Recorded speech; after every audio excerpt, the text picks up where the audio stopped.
For the first time in 11 years, police officers in Northern Ireland are mourning the death and investigating the murder of one of their own. Forensic experts examined the car in which Constable Stephen Carroll was shot dead. He was 48, a Catholic, with a wife and a grown-up son who'd spent half of his life in the force. Officers had been lured here by a genuine call for help from a woman who'd had her window smashed with a brick. As they investigated, shots were fired from a nearby hill. One went through the car window and hit Constable Carroll in the head. We have colleagues without a workmate, a wife without a husband, a son without a father, and grandchildren without their grandfather.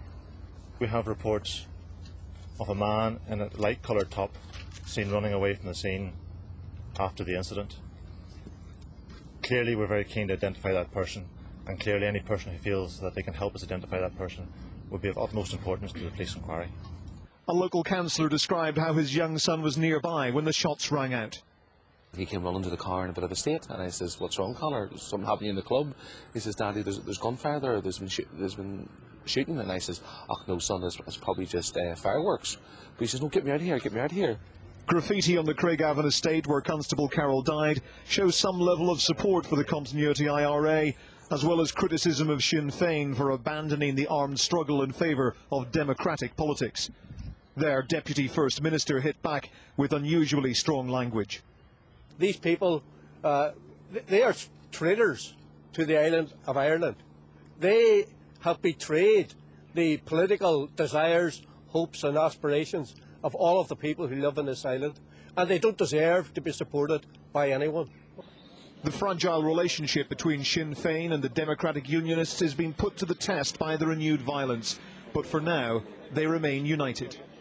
This is a battle of wills between the political class and the evil gunmen.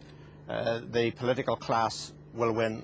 We are absolutely determined that these people will not direct us, will not frame our agenda, and will not cause us to retreat from the steps that we believe to be right to take this country forward.